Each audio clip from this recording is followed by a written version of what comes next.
Next நேயர்களுக்கு வணக்கம். நான் டாக்டர் தீபா லாலன். இன்றைக்கி நம்ம என்ன டாபிக் பற்றி டிஸ்கஸ் பண்ண போகிறோம் அப்படின்னு கேட்டிங்கன்னா, சனி பெயர்ச்சி பலன்கள் தாங்க பார்க்க போகிறோம். இப்போ 2025 சனி பெயர்ச்சி எப்போ வரப்போகுது அப்படின்னு கேட்டிங்கன்னா, 29 மார்ச் 29 மார்ச் இரவு 10 மணிக்கு மேலே கும்பராசியிலேருந்து மீன ராசிக்கு சனி பகவான் பயிற்சியாக போகிறார். இந்த கும்பராசியிலேருந்து மீன ராசிக்கு பயிற்சியாக போகிற சனி பகவானால் நிறைய ராசிகளுக்கு பார்த்திங்கன்னா அபரிவிதமான நற்பலன்கள் அப்படின்றது வரதான் போதுங்க. கண்டிப்பாக ஒரு சில ராசிகளுக்கு மறுக்கவும் முடியாது, மறைக்கவும் முடியாது, ஓடவும் முடியாது, ஒழியவும் முடியாது. அதாவது என்னென்னா, கண்டிப்பாக சனி பகவான் சில பல தீய தீய பலன்களை கண்டிப்பாக கொடுக்க தான் போகிறாரு. ஆனால் சனி பகவான் கொடுக்குற அத்துணை தீய பலன்களும் நம்ம பார்த்திங்கன்னா, ஒரு வைரம் இருக்குன்னா அது எப்படி பட்டை தீட்டுறோம், அந்த மாதிரி நம்மளை பட்டை தீட்டிக்கிறதுக்கு தானே தவிர ஒரு படிப்பினையை ஏற்படுத்தி கொடுப்பாரே தவிர பெருசாக பார்த்திங்கன்னா நம்மளுக்கு ஒரு ஆபத்து. இப்போ ஒரு சிலர் என்ன நினைக்கிறாங்க அப்படின்னா, இந்த சனி சரியில்லைன்னா உயிருக்கு ஆபத்தாயிடுமா, அதாவது 7 நாட்டு சனி, அஷ்டம சனி, அர்த்தாஷ்டம சனிலாம் இறந்துருவாங்களா அப்படின்லாம் கேட்குறாங்க. பார்த்தீங்களா, அப்படிலாம் கிடையாது. நம்மளுக்கு மாரக தசையாக இருந்தால் மட்டும்தான் அது நடக்குமே தவிர சனி பகவான் ஆயுசை கெடுக்கிற ஒரு கிரகம் கிடையாது. சரிங்களா? அதனால் சனி பகவானை பற்றி அந்த விதத்தில் நீங்கள் கவலைப்படவே வேண்டாம் அப்படின்னு தான் நான் சொல்கிறேன். பொதுவாக பாருங்கள், சனி பகவானை பற்றி சொல்லணும் அப்படின்னா சனியை நீதிமான் அப்படின்னு சொல்லுவாங்க. ஈஸ்வர பதவி பெற்ற ஒரே கிரகம் யார் அப்படின்னா சனீஸ்வரன் தான். சனீஸ்வரனை பற்றி சொல்லணும்னா கையில் எப்பயுமே ஒரு தராசை வச்சுட்டே இருப்பார். நம்ம என்ன தப்பு செய்கிறோமோ அதுக்கான பிரதிபலன் ஆட்டோமேட்டிக்காக அவரோட நேரமோ காலமோ அவர் எப்போ நம்மளை பிடிக்கிறாரோ அப்போ அதுக்கான பலன் 100க்கு 100% தந்தே தீருவார் அப்படின்னு தான் சொல்லலாம். அப்படிப்பட்ட சனி பகவானை பிரீத்தி பண்ணுறதுக்கு ஏதாவது பரிகார முறைகள் இருக்கா அப்படின்னா, பொதுவாக பாருங்கள், அவர் என்னவோ ஹானஸ்ட்டாக அதை கொடுப்பார். அதனால தான் அவருக்கு நீதிமான் அப்படின்ற பேர். ஆனால் அப்படிப்பட்ட சனி பகவானையும் நம்ம பிரீத்தி பண்ண முடியும். எப்படி அப்படின்னா, ஒருத்தவங்களுக்கு 7 நாட்டு சனி இருக்குது, அர்த்தாஷ்டம சனி இருக்குது, அஷ்டம சனி இருக்குது, இல்லை ஜாதக ரீதியாகவே சனி பகவான் துஷ்டானத்தில் இருக்கான் அப்படின்னா கூட நம்ம என்ன பண்ணலான்னா, நம்ம ஹானஸ்ட்டாக இருக்கணும். எந்த அளவுக்கு ஹானஸ்ட்டாக நம்ம இருக்கிறோமோ, எந்த விதத்தினாலும் நம்ம ஒரு தொழில் செய்கிறோம், தொழிலில் நேர்மையாக இருக்கணும். ஒரு இடத்துல வேலை செய்கிறோம், வேலை செய்கிற இடத்துல விசுவாசமாக இருக்கணும். நம்ம ஒரு ஹவுஸ் ஒய்ஃப் தான், ஒழுக்கமாக இருக்கணும். அந்த மாதிரி எல்லா விதத்துலையும் ஹானஸ்டி அப்படின்னு ஒன்று மெயின்டைன் பண்ணால் போதும். சனி பகவான் நம்மளை ஒன்றுமே பண்ண மாட்டார். அவரால் நம்ம கெடுக்கிறதுக்கு வழியே இல்லை. புரியுதுங்களா? அதுக்கும் மேலே சனி பகவான் நம்மளுக்கு சில ராசிகளுக்கு ஆப்வியஸ்லி அவர் கெட்டதான் செய்ய போகிறாரு. அப்படிப்பட்ட ராசிகள் கூட பார்த்திங்கன்னா, அந்தந்த ராசிகளுக்கு நாங்கள் பரிகாரம் அப்படின்னு ஒன்று சொல்லுவோம். அந்த பரிகாரத்தை கண்டிப்பாக பண்ணுங்கள். ஒரு மேன்மையான பலன் அப்படின்றது நம்மளுக்கு கிடைக்குங்க. சரி, வாங்க இப்போ ஒவ்வொரு ராசிக்கு என்னென்ன மாதிரி பலன்களை இந்த சனி பகவான் கொடுக்க போகிறாரு அப்படின்றத பார்க்கலாம். மிதுன ராசி அன்பர்கள், உங்களை பற்றி சொல்லணும் அப்படின்னா, புதன் ஆதிக்கம் பெற்ற ராசி. புதன் ஆதிக்கம் பெற்ற ராசி அப்படின்றதுனால நிறைய புத்திசாலித்தனம் இருக்கும், நிறைய பேச்சு திறமை அப்படின்றது இருக்கும். வாய் மூலியமாக சம்பாதிக்கிறவங்களுக்கு பார்த்திங்கன்னா, எப்பயுமே மிதுனம் பார்த்திங்கன்னா நிறைய பேர் வாயை மூலதனமாக வச்சு சம்பாதிக்கிறவங்களா இருப்பாங்க. இல்லை நல்லா படிச்சுட்டு ஒரு நல்ல உத்தியோகம், ஒரு ஆசிரியர், ஒரு காலேஜ் ப்ரொஃபஸர், லெக்சரர்ஸ், இந்த மாதிரி ஒரு டீச்சிங் ப்ரொஃபஷனில் இருக்கவங்க மிதுனம்.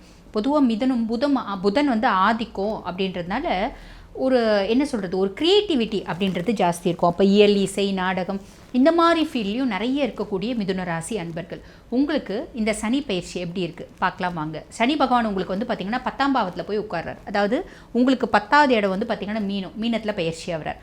அப்போ கர்ம சனியாக உட்கார்றாரு. உங்களுக்கு சனி பகவான் எப்படி இருக்காரு அப்படின்னு கேட்டிங்கன்னா, கர்ம சனி. குரு பார்த்திங்கன்னா ஜென்ம குரு.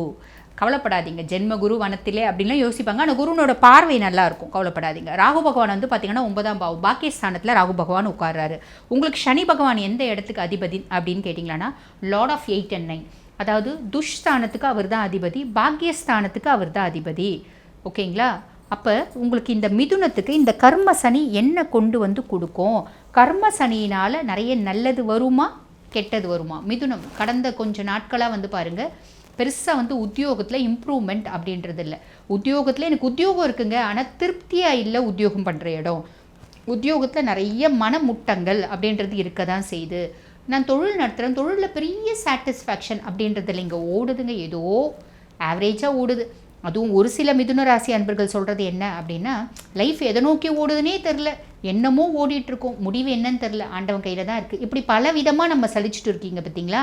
அந்த மாதிரி பல விதமாக சலிச்சுட்டு இருக்க மிதுன ராசி அன்பர்கள் கவலைப்படாதீங்க. 10ஆம் பாவத்தில், அதாவது 10ல் போய் மீனத்தில் உங்களுக்கு உங்களுக்கு 10வது இடம் மீனத்தில் போய் சனி பகவான் உட்கார்றதுனால கர்ம சனியாக இருக்கார். அப்போ தொழிலில் மேன்மை, தொழிலில் முன்னேற்றம். இது வரைக்கும் நாங்கள் தொழிலே நடத்தலோங்க. தொழில் வந்து லோனுக்காக அலைஞ்சுட்டுருக்கோம். லோனுக்காக அலைஞ்சுட்டுருக்கீங்க அப்படின்னா தொழில் செய்யணும் அப்படின்னு நினைக்கிறீங்கன்னா அந்த லோன் கிடச்சிடும். புதிய தொழில் ஆரம்பிக்கணும் ரொம்ப நாளாக பிளான் பண்ணிகிட்ருக்கவங்க புதிய தொழில் ஆரம்பிக்கலாம். பிஸ்னஸ் ஸ்டார்ட் பண்ணலான்னு ரொம்ப நாளாக பிளான் பண்ணிகிட்ருக்கவங்க பிஸ்னஸ் ஸ்டார்ட் பண்ணலாம். நான் ஃபாரின் போகலான்னு நினைக்கிறேங்க, தாராளமாக ஃபாரின் போகலாம். அதே மாதிரி வேலையே கிடைக்கலைங்க, நிறைய நல்ல வேலை கிடைக்கும். சனி பகவான் நிறைய ஆப்பர்ச்சுனிட்டிஸை ஏற்படுத்தி கொடுப்பார். புரியுதுங்களா? ஒரு ஆப்பர்ச்சுனிட்டிஸு கிடச்சிச்சு, உங்களுக்கு நல்ல திருப்தியாக இருக்குன்னா அதுவே சேர்ந்துருங்க. சேர்ந்துட்டு இன்னொன்று நம்ம வந்து தேடுறது புத்திசாலித்தனம். நிறைய ஆப்பர்ச்சுனிட்டிஸ் மிஸ் பண்ணிடாதீங்க, அது மட்டும் பார்த்துக்கோங்க. சரிங்களா? அப்போ தொழிலில் மேன்மை முன்னேற்றம், கர்ம சனி அப்படின்றதுனால தொழில் ரீதியாக போவார். தொழிலில் மேன்மை முன்னேற்றம் வரும். தொழிலில் மேன்மை முன்னேற்றம் அப்படின்னு வருதுனாலே நம்மளுக்கு பொருளாதாரத்தில் ஒரு மேன்மை முன்னேற்றம் அப்படின்றது வரும். So job wise okay, problem இல்லை, திருப்தியாக இருக்குது, கவலைப்படாதீங்க. எந்த அளவுக்கு உழைக்கிறீங்களோ, நான் இப்போ வந்து பார்த்திங்கன்னா இன்றைக்கெலாம் உழைக்கிறேன்னா இன்றைக்கெலாம் உழைக்கிறதுக்கான வருமானம் என்ன அது சனி பகவான் கொடுத்துருவார். எந்த அளவுக்கு உழைக்கிறீங்களோ அதுக்கான பிரதிபலன் அப்படின்றது வந்துடும். அப்போ என்ன பண்ணணும்? உழைக்கணும். நல்லா உழைங்க. நல்லா உழைச்சிங்களான்னா அதுக்கான பலன் அப்படின்றது வந்தே தரும். நிறைய சமயத்தில் வந்து பாருங்கள், இன்றைக்கெலாம் உழைப்போம் ஆனால் அதுக்கான பலனே கிடைக்காது. அந்த மாதிரி கிரக நிலைகளும் இருக்கிறது உண்டு. ஆனால் இப்போத்திய இருக்க கிரக நிலை, முக்கியமாக சனி இருக்க பொசிஷன் வந்து பார்த்திங்கன்னா எந்த அளவுக்கு உழைக்கிறீங்களோ அந்த அளவுக்கு பலன் கிடச்சிடும். வாட் யூ சோ யூ ரீப் அப்படின்றத ஞாபகம் வச்சுக்கோங்க. நம்ம வந்து அதே மாதிரி பாருங்கள், சனி கர்ம சனியாக இருக்கிறதுனால தொழிலில் ரொம்ப ஹானஸ்ட்டாக இருங்க. என்ன நீங்கள் செய்கிறீங்களோ அதுக்கான பிரதிபலனை சனி பகவான் கொடுத்துருவார். ஹானஸ்ட்டாக இருங்க, சின்சியராக இருங்க. சுய தொழில் செய்கிறவங்க பிரச்சனை இல்லை, மேக்ஸிமம் வந்து ஹானஸ்ட்டாக தான் இருப்பாங்க. இப்போ வேலை, ஒரு இடத்துல வேலை செய்கிறோம் அப்படின்னா கொஞ்சம் வேலை செய்யாமல் அப்படி இப்படி பண்ணுறது, ஏமாத்துறது, அதெல்லாம் கண்டிப்பாக செஞ்சிடாதீங்க. Try to be honest always. ஓகேங்களா? அது ஞாபகம் வச்சுக்கோங்க. சனி கர்ம சனி, அதனால் ஹானஸ்ட்டாக இருங்க. அதுக்கடுத்து வந்து பாருங்கள், சனி பகவானோட பார்வை 4ஆம் பாவம் சுக தாயார் ஸ்தானத்தில் பார்வை. அப்போ சுக தாயார் ஸ்தானத்தில் பார்வை அப்படின்றதுனால அம்மா உங்களுக்கு ஓரளவுக்கு சப்போர்ட்டாக இருப்பாங்க. அதே மாதிரி பாருங்கள், அம்மாவுக்கு ஏதாவது ஆரோக்கிய குறைபாடுகள் ஏதாவது இருந்துச்சு அப்படின்னா அது வந்து ஓரளவுக்கு செட்டில் ஆகும். செட்டில் ஆகி நல்ல வந்து அவங்களோட ஒரு ஆரோக்கியத்தில் மேன்மை முன்னேற்றம் அப்படின்றது கிடைக்கும். அதுக்கப்புறம் 7ஆம் பாவம் கலத்திரஸ்தானத்தில் சனியினோட பார்வை. அப்போ வந்து பாருங்கள், ஹஸ்பண்ட் ஒய்ஃப் ரிலேஷன்ஷிப்பை ஓரளவுக்கு அப்படியே டிக்னிட்டியாக மெயின்டைன் பண்ணுங்கள். அதாவது ஒரு அண்டர்ஸ்டாண்டிங் அப்படின்றத மெயின்டைன் பண்ண பாருங்கள். ஓகேங்களா? சனி நல்லா இருக்குனாலும் நடுவில் இந்த கிரக பயிற்சி அப்படின்றது வரும் இல்லைங்களா? சூரிய பயிற்சி வரும், செவ்வாய் பயிற்சி வரும். அப்போ பொதுவாகவே வந்து பார்த்திங்கன்னா 7ஆம் பாவத்தில் பார்வை அப்படின்றதுனால ஹஸ்பண்ட் ஒய்ஃப்குள்ளே அந்த ரிலேஷன்ஷிப்பை மெயின்டைன் பண்ணுங்கள். டிரான்ஸ்பரன்சி அப்படின்னு வச்சுக்கோங்க. எது செஞ்சாலும் ஹஸ்பண்ட் கிட்ட, நீங்கள் வந்து மிதுன ராசி லேடியாக இருக்கீங்க அப்படின்னா ஹஸ்பண்ட் கிட்ட எல்லாமே சொல்லி செய்யுங்க. நீங்கள் வந்து மிதுன ராசி ஜென்னாக இருந்தாலும் ஒய்ஃப் கிட்ட A to Z எல்லாமே சொல்லுங்கள். சொல்லி ஒரு என்ன சொல்கிறது, ஒரு அக்செப்டன்ஸ் வாங்கிட்டு எல்லா விஷயமும் செய்யுங்க. எந்த மறைவு ஒளிவும் வேண்டாம். அதே மாதிரி ஆர்கியூமெண்ட் அப்படின்றது வேண்டாம். அதெல்லாம் பார்த்துக்கோங்க. சரிங்களா? இது ஒரு சின்ன அட்வைஸ், பெரிய லெவலில் இல்லை. நெக்ஸ்ட் வந்து பாருங்கள், 12ஆம் பாவத்தை சனி பகவான் பார்க்குறாரு. விரயஸ்தானத்தில் பார்க்குறதுனால நம்மளுக்கு செலவு அப்படின்றது இருக்கும், அது சுப விரயமாக இருக்க மாதிரி பார்த்துக்கோங்க. தேவையில்லாமல் ஃப்ரெண்ட்ஸ்க்கு நிறைய செலவு பண்ணுறது தப்பு இல்லை, உங்களுக்கு பண்ணலாம். அன்வான்ட் எக்ஸ்பென்சஸ் அப்படின்றது வேண்டாம். இப்போ நம்ம ஒரு கார் வச்சுருக்கோம், அந்த கார் நம்மளுக்கு போதுமானது, கம்ஃபர்ட் ஜோனாக இருக்குது. நம்ம வேணுமே, நம்மளுக்கு இப்போ கையில் காசு இருக்கே அப்படின்னு ஒரு பெரிய லெவலில் இன்வெஸ்ட்மெண்ட், ஒரு பெரிய லெவலில் வந்து பார்த்திங்கன்னா ஒரு செலவு அப்படியே வந்து கொஞ்சம் கம்மி பண்ணிக்கோங்க அப்படின்றது சொல்கிறேன். இது வந்து பாருங்கள், ஓவராலாக சொல்கிறது. ஓவராலாக ஹஸ்பண்ட் ஒய்ஃப் ரிலேஷன்ஷிப்பை மெயின்டைன் பண்ணுங்கள்.